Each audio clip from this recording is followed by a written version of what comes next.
Welcome. My name is Peter Horton, and I'm the Global Channel Marketing Manager for Impinj. And on behalf of all of us at Impinj and Miles Technologies, we truly appreciate your taking the time out of your schedules to be here on the call with us.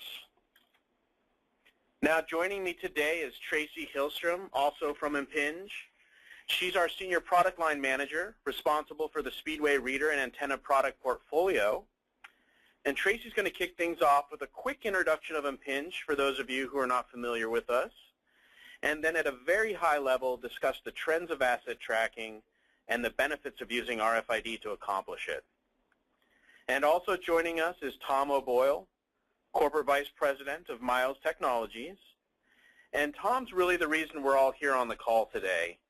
Tom and his team at Miles Technologies are experts when it comes to using passive RFID to track assets. And today he's going to share some of that expertise by discussing some of the core best practices with us.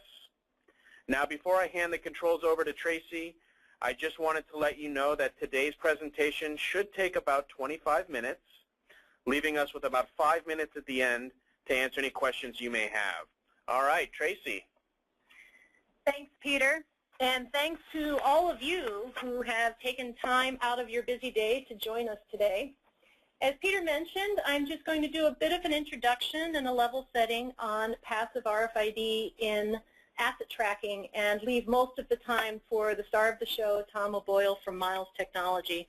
He's really going to be presenting some great information on how to get started with a passive tagging application in asset tracking.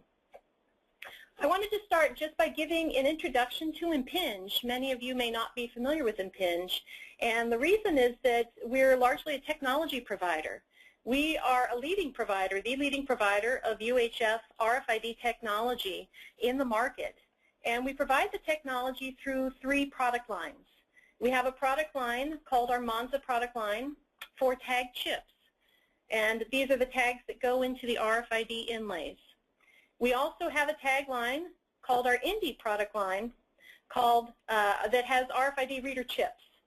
And these are small readers that can be embedded into other products in order to create reading capabilities. And we have the Speedway product line. And this is a line of RFID readers and antennas that are marketed under our own brand. Between these 3 products, we bring a unique value proposition to customers looking to deploy UHF-based RFID, in that we're able to design unique capabilities into both the reader and chip products to bring differentiation and enhanced performance to the RFID products. This enables many industries, including retail, pharmaceutical, food and beverage, consumer electronics, manufacturing, logistics, hospital and healthcare, and enables us to bring this technology to those customers. Now, we bring this technology to customers through partners, and here you'll see a listing of a number of end users that deploy with Impinj-based technology. But the way we go to market is we go hand in hand with our partners. They lead the effort with these end users, and they bring the technology and wrap around it a unique solution to fit these specific customers' needs. And that's why we're so excited to have Miles Technologies and Tom O'Boyle today. He's going to explain the unique capabilities that he can bring in asset tagging applications. I wanted to take a moment to just level set and talk about some of the trends in asset tagging and passive RFID. And just to talk about are the reasons that you may be here. So the first question I'm going to ask is, why are you here? And if you're like most that I have talked to, customers I have talked to, you probably have a large facility. It may be an industrial facility, it may be a healthcare campus, or other large campus type environments or large buildings. In addition to having the large facility, you probably have mobile assets. And they may be mobile assets like tools, like you'll see here, or large mobile assets like trailers and trucks. You have high value assets, and this is value either in terms of cost, such as electronic equipment and computing equipment, or in time value. In some cases, the item itself that you're looking to track and trace is not of high value, but if it's missing for a period of time, it can cost the company quite a bit. And ultimately, the problem is that you can't find them when you need them. And it's a problem inside many industries that they're looking to solve. And so you got to ask yourself, you've been putting time and effort into creating practices and processes to be able to trace and track these items more effectively. And why is that not working? Ultimately, it's because you're working with folks like these. Here we go. There's one gentleman you might be working with, or these couple of ladies.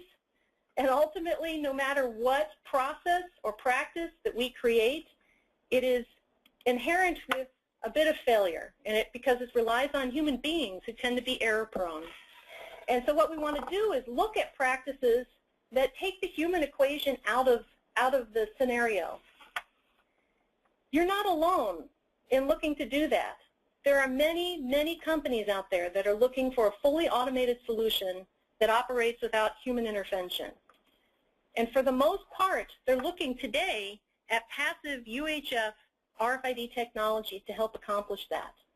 And I have some information provided here by Venture Data Corporation Research. They're an industry analyst that looks at this market space and talks with many end users across this market about their needs and requirements as well as vendors. And so they're a good benchmark for what's happening in the industry. I've talked to Mike Liard recently, who is an industry analyst, about asset tagging and how he sees that market.